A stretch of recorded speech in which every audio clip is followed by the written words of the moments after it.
Hello and welcome to Startup Africa, the lively show broadcasted to you every Thursday on the Tunacheki YouTube channel. I'm your host, Pamelanga, and on this show we bring to you startup innovations that are shaking the African continent, followed by an exclusive entrepreneur interview you don't want to miss out. Before we get started, I want to give a big shout out to all my new Instagram followers and all the positive comments we've been getting from the show since it started. I really appreciate it. And for that, I'm going to offer you the opportunity to get to know me. If you've been tuning in, you're probably wondering, who's this girl? What does she do? Why is she here? And I want you to get to know me as well. So I want you to send me your questions. So you can go all the way to my Instagram page and DM me your questions. And I'm going to do a special About Me podcast episode so that you can get to know about me, what I do, where I'm from. And yeah, so without any further ado, let's get the show started as usual with our startup. Let's kick off the show with a startup in Ethiopia called Cambridge Industries. This startup is at the forefront of technological innovations in areas such as insect farming, waste-to-energy power plants, and recycling. The firm joined with China National Electric and Engineering Company to construct Ethiopia's first waste-to-energy power plant, a project that was fully financed by the Ethiopian government. This plant is capable of powering 25% of cities' households and eliminating 80% of the waste delivered to it. Next is a startup from our home country, Cameroon, Kiro'o Games. Kiro'o Games was founded by Olivier Madiba in 2012. The name Kiro'o stems from a word in Kiswahili which means spiritual vision. Since its inception, the company has embarked on creating a new genre of video games inspired by African myths and tradition, the first of its kind.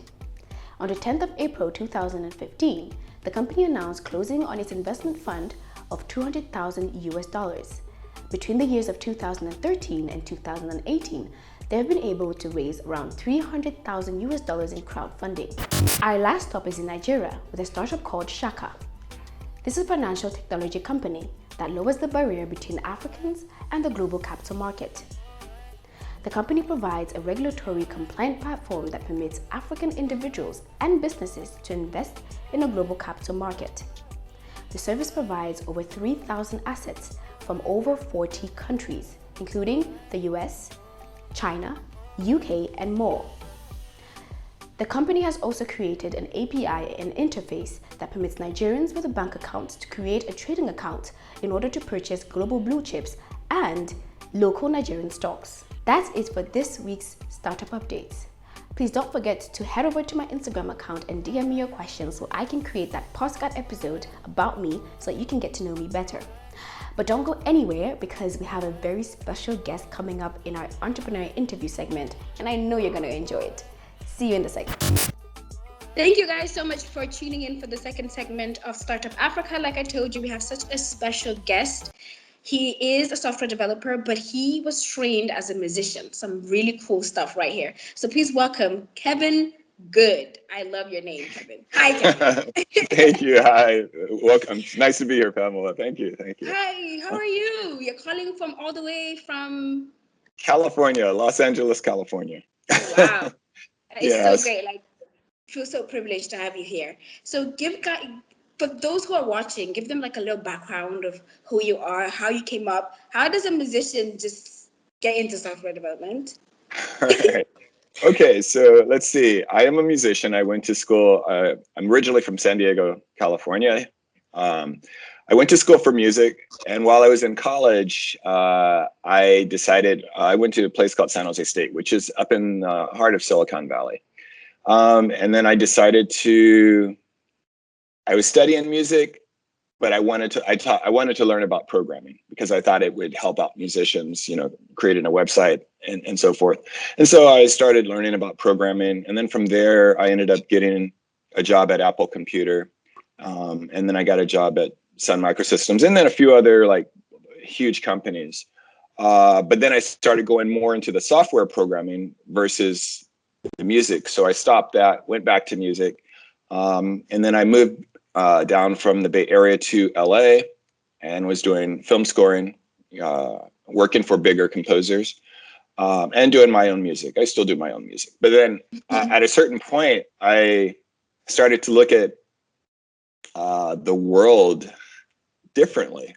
And I started to look at Africa differently, and I wanted to learn more. And also I wanted to learn more about my history here in America, because, you know, basically we're taught in school, you know, you have Martin Luther King, you have maybe Malcolm X, and one or two other people. And that's all that, you know, Africans, Black people or Africans have done in the world. And I'm like, that's not even, it's like, come That's on. not even. But the thing is I believe that I didn't believe it. I knew that there was more, but I didn't know what else was out there. Yeah. And so I started to do more research. I also, I love languages. So I speak French and Hebrew. And then as I started to learn more about the languages, learn more about, you know, African American history, then I started looking over at Africa. Because when I was growing up, basically what they taught us was that they saved us from the jungle. They saved us from all of this. I am dead serious. Like, which jungle, man? Which jungle? Exactly. If you come to Africa, you will not see jungles. Like, No, I've been to Africa. I've definitely been to Africa. Which but countries have you been to? I've been to Ethiopia. I've been to Egypt. I've been to Sudan, and I've been to Morocco. So come to the west side, the central side, because I'm from Cameroon. Come and check us out. We are vibrant people. I do want to go to Cameroon. I met some Cameroonians when I was in Bordeaux, France, like doing an internship in college. Yeah. I love that you speak French, because I speak French. But for the viewers, I'm not gonna switch it up. But okay, that's cool. Accept. Right. Very. But so that's it. So after that, I wanted to learn more about Africa. One time when I was in primary school, I remember reading a book, and it was about a place called Timbuktu. And I remember asking my teacher if it was a real place, and she said no. And like later on, yes, of course it's a real place, and it was a place of education, learning. And so there's so much history that has been hidden from, or either brushed to the side. Of and course. So, yeah. And so that was my goal, like with the app. So I created this app, African Diaspora Trivia. And basically it includes the accomplishments of Africans both on the continent and in the diaspora, because collectively we've done a lot of things. I mean, yeah. We've done a lot of things. And we're still doing a lot of things. And we're still doing a lot of things. Yeah, but what the problem that we have is a lot of things that we've created have been stolen from us. We haven't been given the credit. And so with the internet, it's and with the tools now, it's kind of a way to like start to tell our own stories. Because we've been reliant. Part of the problem is on us, because we've been reliant on other people to tell our stories. Yeah. And then they took it back to you. So there's a whole bunch that we all need to start documenting. So basically the app it's just a start. And like I said, I'm learning a lot of this history along the way. And everyone that I'm working with, we're all learning a lot of this history along the way. So. Right. And I wanted to ask you, like, coming into, you said you've traveled to like certain parts, Morocco, Ethiopia. What is one thing that you appreciate so much about the African culture? Don't generalize, because we're all different. Exactly. But what is one thing that you kind of like you've seen in the places that you've been that's like, this is a common African trait, but I like it? You know, one of the biggest things is like, I grew up in what's called the African Methodist Episcopal Church here in the States. A lot of customs that we do here, like especially in the African church here, they're done in Africa. And I noticed that when I was in Ethiopia, just a lot of like small things like movements, some of the dance things. It's like, no, it's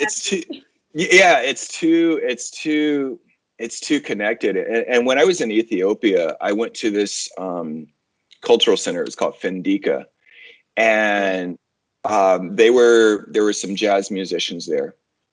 They were Ethiopian, but they studied in Berkeley here in the States. They basically, when I heard, they took jazz and they took it to a whole nother level, because what they did was they really integrated African rhythms, African song.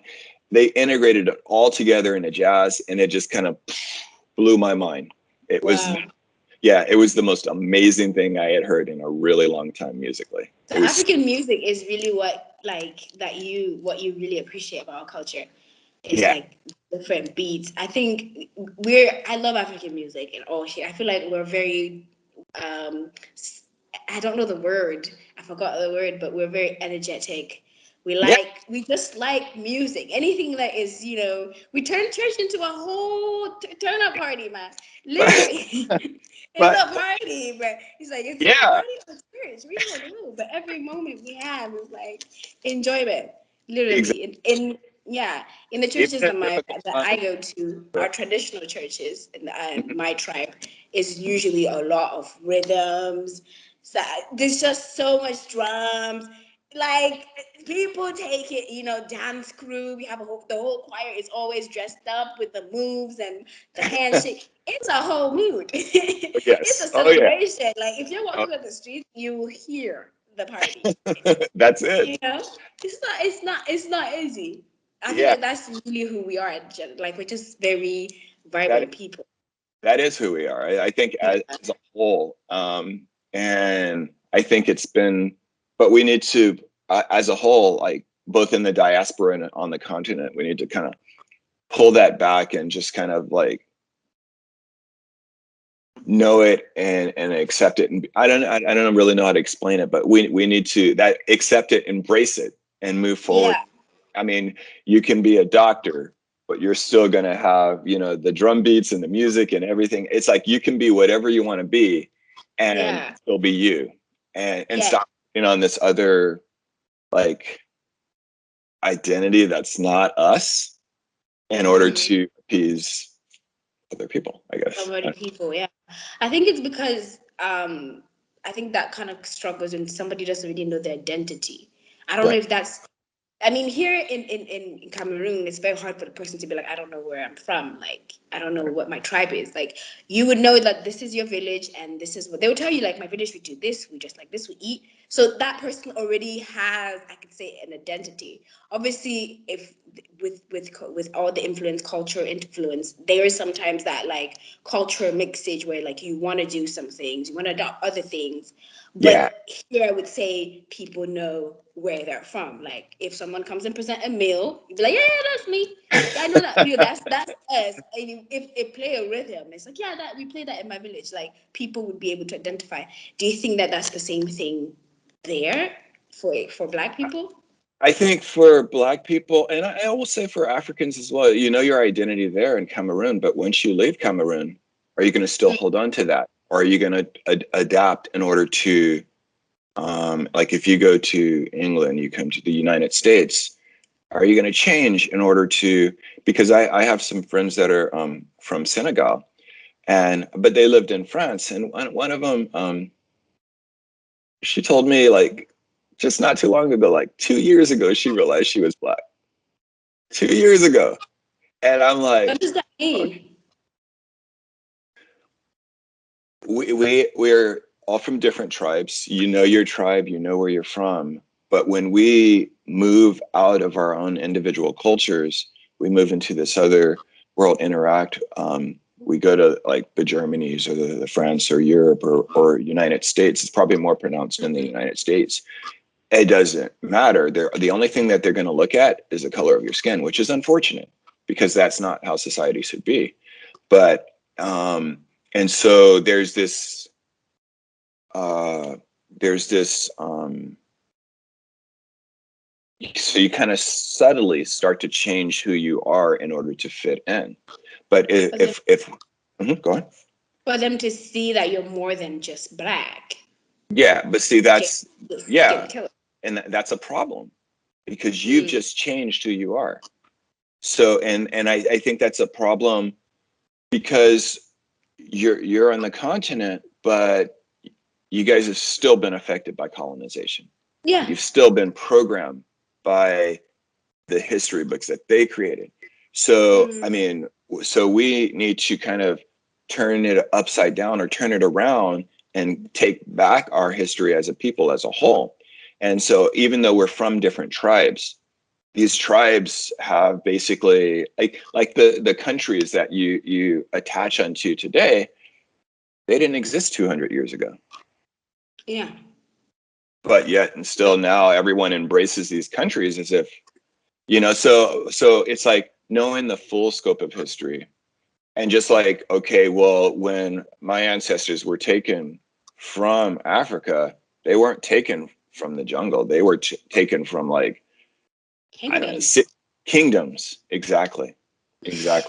So these minor changes, if we start to, that's the hope of I know it's like, that's the hope of the app. I mean, it's just a start, but you know, people combine that with books, but $500 encyclopedias are not going to get it because most people can't afford that. So we need to put it like right now we're doing a, you know, we're streaming this and it's going to go on YouTube. So it's like, it's easy. It's easily accessible. I guess that's.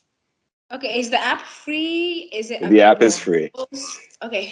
the app is free. All app platforms. Or... So it's available on iPhone and Android. It can work on tablets, but I'm the only one developing it, so it's not really. I from the programming perspective, from the questions, I'm working with people, but iPhone and Android. So if you look at it on a tablet, it's probably not going to look so well, but we're working on that. Okay, so what's the project with the app over the years? Like in 2 years, how do you plan on expanding and growing with that?